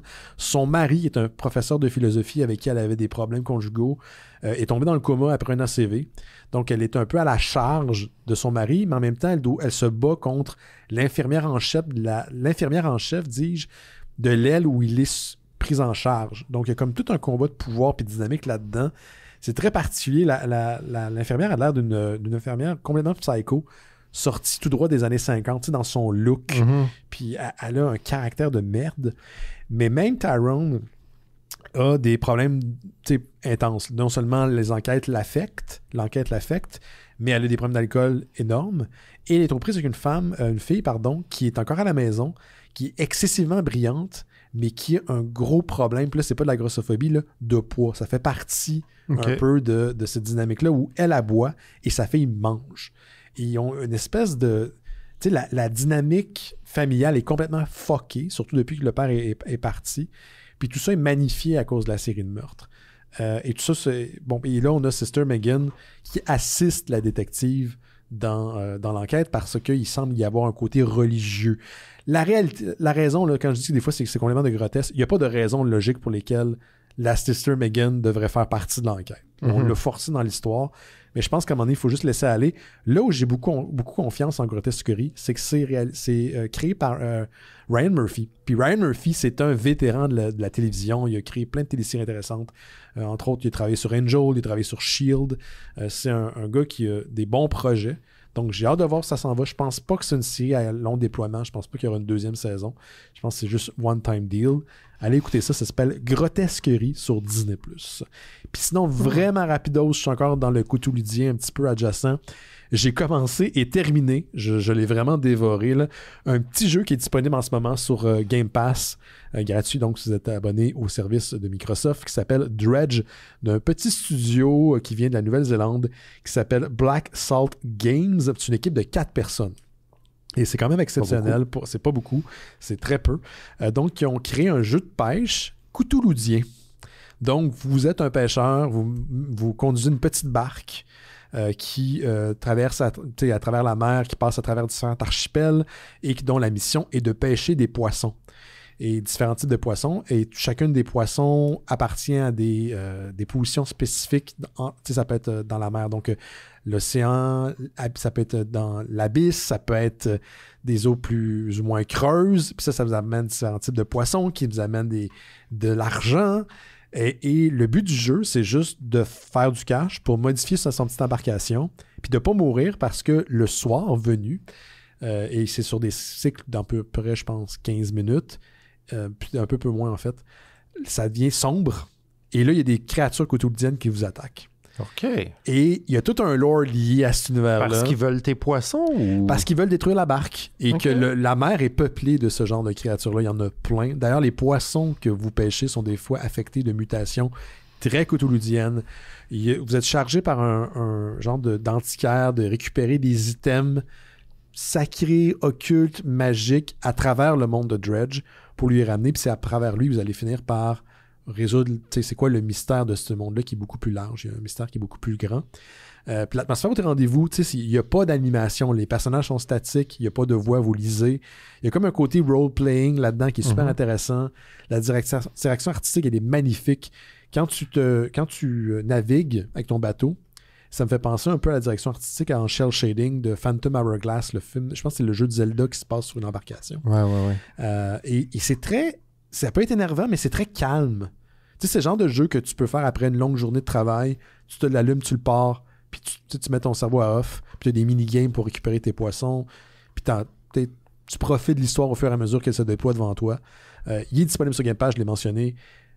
C'est gratuit. Combien d'heures de jeu, mettons? J'ai commencé jeudi ou mercredi, je pense. Puis je l'ai fini dimanche. J'en ai mis beaucoup trop. C'est ça. C'était ça ta fin de semaine. C'était ça ma fin de semaine. J'ai fait que ça. Après avoir écouté Backlash samedi chez des amis, puis avant d'y aller, j'ai joué à ce jeu-là. Puis là, il y a des expansions qui sont disponibles si vous voulez payer, mais pour l'instant, le jeu principal, puis en masse d'heures, c'est juste moi qui étais excessif, est disponible. Ça s'appelle Dredge sur Game Pass. Good? Excellent. On va prendre une petite pause, puis juste avant, je vous rappelle qu'on a un Patreon. Si vous voulez nous encourager financièrement, faites en sorte que les Mystérieux Étonnants peuvent continuer à exister. Allez sur notre site internet mystérieuxétonnants.com, puis en haut à gauche, il y a un bouton Faire un don. Vous cliquez là-dessus, ça vous amène sur Patreon. C'est une plateforme super facile à laquelle vous pouvez vous abonner, vous désabonner et nous donner un petit montant pour l'équivalent d'un café par mois. Vous faites en sorte qu'on existe. Le lien est aussi dans le descriptif de l'épisode. Encore une fois, c'est super facile de s'inscrire puis d'arrêter. Il y a des gens des fois qui donnent 2 mois, 3 mois, qui arrêtent et qui recommencent. Et en échange de votre contribution qui est essentielle pour que les Mystérieux Étonnants puissent continuer à exister, on vous donne des goodies, dont Bifurcation, qui est un podcast exclusif que je fais avec Antoine et Rémi. Antoine nous a rejoint pour le cycle Paul Verhoeven. On est dans Paul Verhoeven en ce moment et on a enregistré 2 épisodes back-à-back. Le prochain que vous allez avoir cette semaine, c'est Showgirls de Paul Verhoeven. Oh boy. Première fois que je l'ai vu, j'ai aimé ça. Ouais. Je n'ai pas compris la critique négative. Je comprends les critiques, mais je trouve que c'est excessif. Je trouve que ça reste un film très divertissant. J'ai beaucoup aimé ça. Et oui, on en parle en long et en large en Bifurcation. Quand vous donnez au Patreon des Mystérieux Étonnants, assurez-vous de m'écrire à travers la plateforme pour que je vous envoie le lien vers Discord, parce que c'est l'autre perks auquel vous avez accès quand vous donnez au Patreon des Mystérieux. Le processus n'est pas automatique. Et Discord, c'est quoi? C'est Internet, mais sans trou de cul. Les gens s'échangent des articles, des discussions. Des fois, on écoute la lutte ou des films. Ça arrive. C'est vraiment une belle communauté. Et moi, c'est le seul média social que je consulte parce que c'est positif et c'est une belle gang. C'est vraiment une belle gang sur Discord. Donc, votre contribution fait en sorte qu'on est capable de faire des Mystérieux Étonnants. Terre Humaine Cheese Down, Terre Kaiju, quoique ça fait un bout là, que Jake a fait un épisode, et Noël Cheese d'Or. On est disponible partout sur Apple Podcasts, YouTube Music, Spotify, Amazon Music, et plus des 300 dernières archives des Mystérieux Étonnants sont disponibles sur notre site internet. Vous allez sur notre site internet, elles sont toutes là ou presque. Donc on est sur Facebook, Instagram et mystérieuxétonnants.com. On revient dans quelques instants avec le sujet de la semaine. Allez sur mon Patreon aussi. Ah oui, c'est vrai, il y a des gens en plus tantôt dans le chat qui disaient qu'ils voulaient avoir une mise à jour concernant ton Patreon. Ah, il est en ligne. C'est quoi l'adresse? C'est quoi le nom? Chaîne vidéo en un mot. Qu'est-ce que tu fais là-dessus? Qu'est-ce que tu offres? J'offre mes montages vidéo de vieilles archives niaiseuses, une fois par mois, puis quelques goodies que vous pouvez checker. Ça vaut la peine. OK, on revient dans quelques instants avec le sujet de la semaine. The Moon is Following Us, volume 1. Yeah. Vous écoutez Les Mystérieux Étonnants, on va maintenant parler du sujet de la semaine. Et cette semaine, il s'agit d'une bande dessinée de Moon is Following Us, volume 1 de Daniel Warren Johnson et Riley Rossmo. Je m'étais dit, les gars, on était dû pour une bonne BD. On était dû pour avoir une conversation, une lecture qui allait nous nourrir l'âme. Puis on là, l'a tué. On l'a tué. En fait, je me suis dit, regarde, on va aller vers une source sûre, Daniel Warren Johnson, puis finalement... Je sais pas, Laurent me regarde de façon débitative. Je suis pas sûr que lui a trippé autant que nous autres, mais moi, j'ai eu du fun en tabarnouche. Mon dubitatif, c'est que j'avais été échaudé par Jurassic League. Oui, fait c'est que vrai. J'ai eu tendance à moins considérer que c'est ça, Daniel Warren Johnson, comme une valeur sûre. Mm-hmm. Puis après un numéro de lui, j'étais comme... Tabarnak, qu'est-ce qu'il a l'affaire? C'est bon. Ouais. On était dû pour une bonne lecture, donc spoilers un peu. On vous rappelle d'ailleurs qu'on spoil en dernière partie d'émission parce que c'est ça. Donc, si vous n'avez pas lu la BD, vous pouvez faire pause et revenir quand vous aurez lu la bande dessinée. Le volume 1 est maintenant disponible un peu partout dans vos boutiques de comic book. Donc, je résume rapidement l'histoire. On est dans un monde... en fait, on introduit ce monde-là sans... Il n'y a pas d'introduction. On rentre c'est brutal. Tête dedans. On a Duncan et Sam qui sont un couple qui sont à la recherche de leur fille dans un monde qui semble n'avoir ni queue ni tête.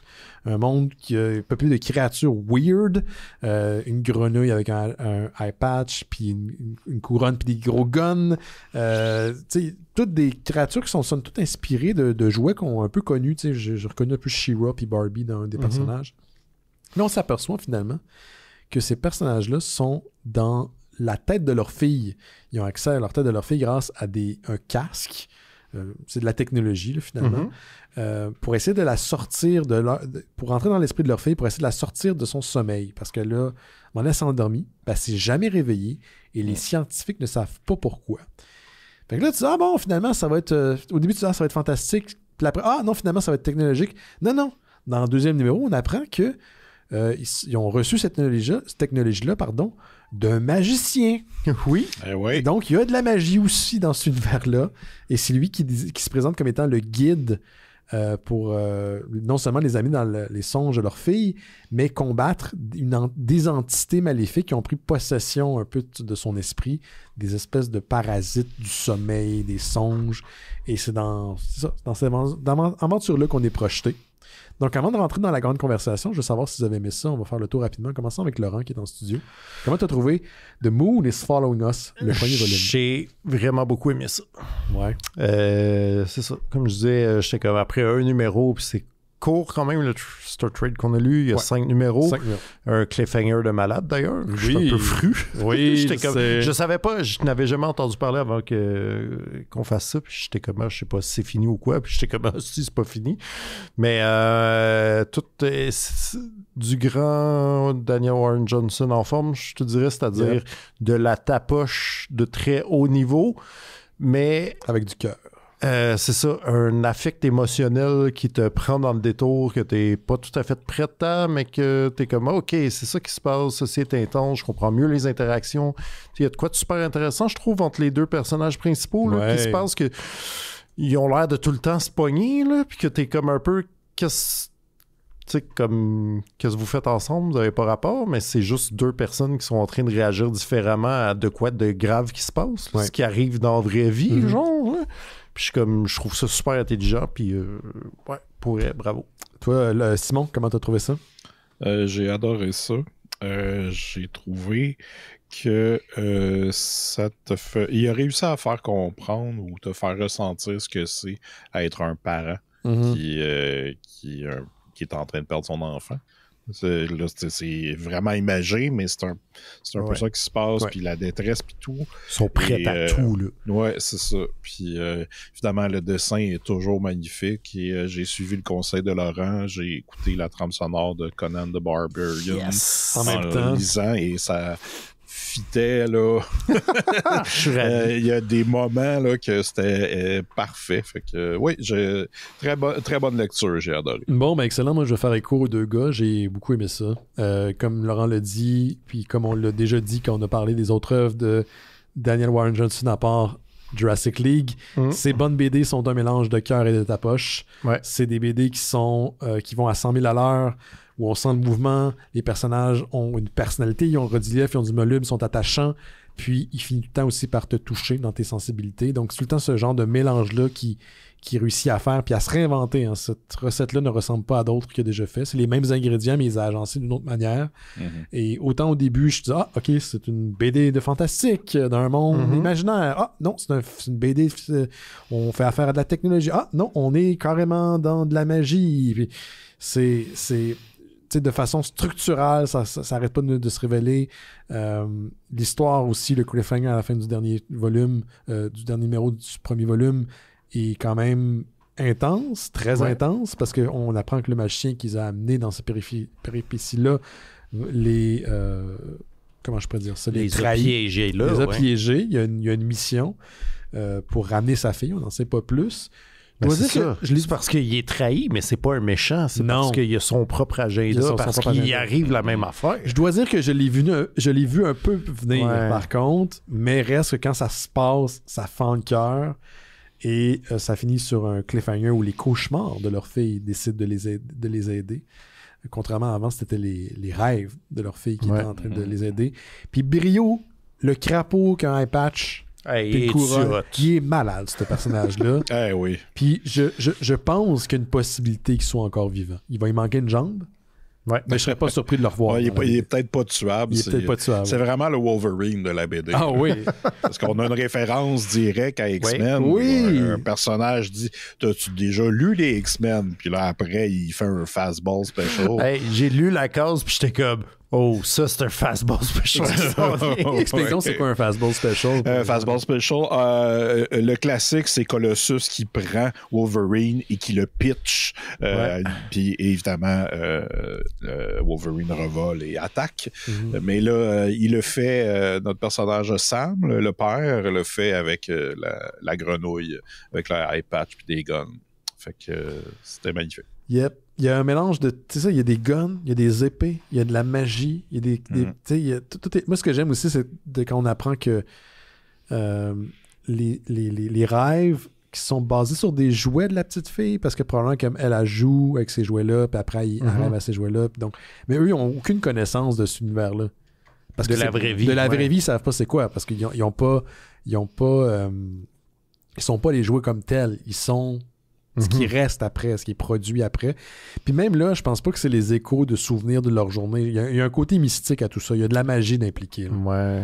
Mais c'est un peu comme, tu sais, ils sont ce qu'ils sont dans la tête de la petite fille, mettons. Si elle leur invente des histoires, c'est leur vraie histoire. Yep. Puis là, avez-vous des théories? Parce qu'on découvre qu'une des entités maléfiques derrière le masque, c'est comme la mère de la mère. C'est la mère de Sam, le personnage féminin principal. Ouais. Ça, je l'ai pas compris. Ça n'a pas été adressé, mais c'est... Là, j'ai fait « Oh, où est-ce qu'on est, là? » Moi, ma théorie, c'est que c'est pas, évidemment pas la vraie grand-mère qui est dans l'esprit de sa petite fille, mais qu'il y a comme une scène où on voit un genre de flashback où cette madame-là est en train de mourir et c'est la mère de la petite fille, donc qui pleure à son chevet et tout. Et la petite fille voit ça. Ouais, la petite fille voit ça. Fait que c'est plus comme si ceci est un événement traumatique ou si est comme... Peut-être qu'elle se dit, si je me réveille, il va m'arriver quelque chose, je vais mourir, je serai plus là, quelque chose de genre, ou qu'elle est prise dans une phase de sommeil, mais qui est comme actionnée par ces souvenirs-là de la grand-mère, mettons. Mais tout ça est quand même flou encore, là. Mais je pense pas, tu sais, au début, j'étais comme, ça y est, la méchante belle-mère ou quelque chose. Mais je suis comme, non, je pense que c'est plus comme vraiment une espèce de PTSD associé à la mort quand tu la côtoies jeune, probablement. Ouais. Non, je comprends. Ouais. C'est la représentation de la mort, peut-être, pour la petite fille. Puis là, elle est comme pognée dans son subconscient. Ouais. Son subconscient que la mort veut prendre la petite fille pour y dire... Parce que la grand-mère, elle arrête pas de dire « Elle va être correcte. » Mais pas vraiment. Non. Parce que c'est ça, la représentation est vraiment... C'est horrifique. Ouais. On dirait que ça ressemble, c'est comme un mélange de... Ça ressemble à un genre de forme de Cobra Commander. Je sais pas comment expliquer, là. Il y a un truc qui fait très G.I. Joe dans son design. Là. Ouais, mais aussi, elle a l'air... Serpentard, ouais. Issu des amygdales de serpent, genre. Je trouve ça dégueulasse. Oui, c'est vraiment bon, tu sais, parce qu'il y a comme... Il y a un bout, tu sais, vers la fin, elle devient plus autonome, mettons. Là. Il y a comme les bouts qu'on la voit au début est vraiment comme... une partie de la bouche du serpent, la partie en dessous de la langue, là, un peu dégueu, que personne ne sait qu'est-ce qui se passe là. C'est genre, est formé de tout ça, genre. Ouais, puis ils sont deux, puis je soupçonne que le deuxième, c'est peut-être le grand-père. Ouais, on sait pas encore. Trauma, puis, tu sais, tout, c'est aussi, je trouve ça vraiment le fun, c'est son armée, mettons, là, comment ça s'appelle, de Cavalcade, quelque chose genre. Mais c'est comme...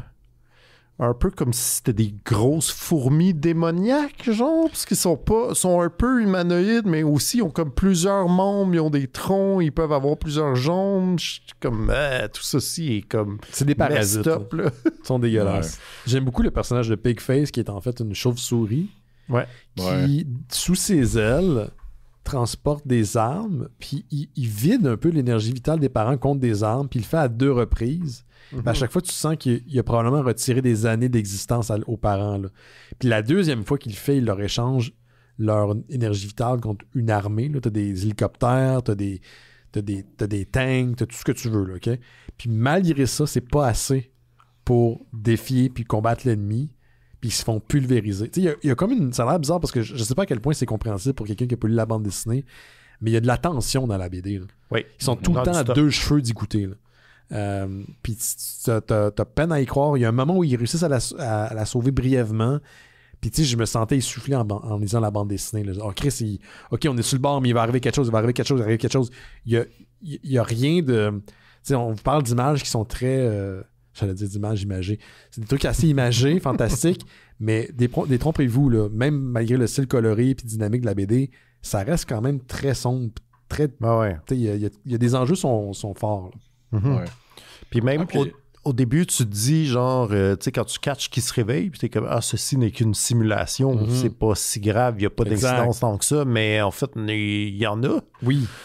Quand même, tu sais, comme même si eux réussissent à s'en sortir somehow, ou s'ils sont blessés puis qu'ils sortent, ça se guérit, mais il y a quand même des enjeux véritables, mettons. Oui, puis là, quand ils finissent par passer du casque à se lier à un arbre, parce que le magicien les amène là, ils pourront pas sortir du monde imaginaire tant que leur mission n'est pas réglée. Fait que là, les enjeux sont encore plus importants. T'sais. Puis même ça, est-ce que c'est vrai? Est-ce qu'il a menti? Non, on sait pas. T'sais, il aurait pu dire, je fais juste une histoire qui se passe dans les songes d'une petite fille, puis c'est des parents qui plongent dans sa tête pour essayer de la récupérer. Non, il a tout mêlé un côté magique, parce que le magicien, je sais pas si tu as remarqué, il vit à la fois en même temps dans le monde réel, puis dans le monde de la petite fille. Puis on le voit pas transitionner. Non, il est juste là dans les deux. Mais il fait de la magie dans le monde réel aussi. Donc, son origine est à développer. Il s'est fait un plan. Puis j'ai juste hâte de voir comment on va pleurer à la fin, comme les Christy de BD qu'il fait. Il y a clairement un des 2 parents qui va mourir ou il va avoir un prix à payer. Mais pour l'instant, c'est ça. C'est le mélange parfait entre du divertissement puis du cœur. Je me suis vraiment retenu de lire les autres numéros hier. Ouais. Je me suis dit, ça serait plate que j'en sache plus que vous deux. Par accident, Fait que je vais peut-être faire ça cette semaine. Là. Je vais comprends. Il y en a combien d'autres qui sont sortis en single? Je pense qu'il y en a 8 jusqu'à maintenant. Ça serait une petite courte série, là, genre 2-3 trades là, pour pas aller trop loin. Pour pas étirer la sauce trop longtemps. Ouais, je sais pas si je peux soutenir... C'est comme ce genre de tension-là longtemps, mettons. Comme une monnaie, tu t'essouffles. D'ailleurs, tu le dis, la dynamique entre les 2 parents est comme vraiment incroyable. Il y en a un qui est plus... Disons, il veut plus prendre son temps, il est calme, il est hésitant, mais c'est parce qu'il veut faire ça correctement. Puis sa femme, elle, c'est juste, elle va all-in, puis... Elle fonce dans le tas. Et comme on n'a pas le temps de réfléchir, il me faut ma petite fille, mais ça les met en danger en même temps. Oui, c'est ça, exact. Fait qu'il n'y a pas de bonne approche, ça serait un mélange des deux, mais... Non, parce que c'est ça, au final, il n'y a rien qui marche. Non, il n'y a rien qui fonctionne. Il faut dire qu'il y avait une épine dans le pied tout le long sans le savoir. Il y a quelqu'un qui travaille contre eux, mais... C'est ça. Moi, je pense que j'ai rien d'autre à dire. Je veux juste dire, allez lire cette bande dessinée-là. L'art est magnifique, comme à l'habitude. Il est accompagné cette fois-ci par un autre dessinateur qui s'appelle Ryder Rossmo. Ouais, j'ai pas compris qui faisait quoi. Je pense que... C'était très harmonieux. Ils ont l'air à tu vois la différence. Je pense qu'ils travaillent tout simplement à 2. Ben, tout simplement. Ils travaillent à 2 sur le dessin. Je sais pas exactement comment ils divisent le travail, mais je reconnais le style de Daniel Warren Johnson. C'est peut-être un peu moins... Plus ça va de l'air péjoratif, mais c'est pas ça que je veux dire, là, mais c'est peut-être un peu moins gribouillis dans son rendu final. Je comprends ce que tu veux dire. Il y a moins de petits traits tout partout. Yes. Donc, clairement, c'est l'influence de l'autre, mais je pense que les 2 styles se marient très bien. Mais c'est dans les belles bandes dessinées qu'il a faites. C'est ça. On a d'autres à rajouter? Non, mais je pense que c'est vrai que ça fait longtemps qu'on n'a pas été aussi enthousiaste sur quelque chose. C'est vraiment juste. Bon. C'est vrai que ça fait du bien. Je suis comme mort. Et la semaine prochaine, on parle de GLA vs Godzilla vs Kong 2. Ça s'en vient, ça a été annoncé. Ah ouais, je vais sûrement le payer. Ouais. Merci Simon, merci Laurent, merci à vous à la maison. Allez faire un tour sur notre Patreon, laissez-nous un message vocal si vous avez la chance cette semaine. Puis on se revoit bientôt au FBDM et aussi pour la 900e. Oui, c'est vrai, la 900e. Oh shit, c'est vrai. 900! Ouais, 900, c'est incroyable. Faites attention à vous autres. OK, bye. OK, bye. Bye. Bye.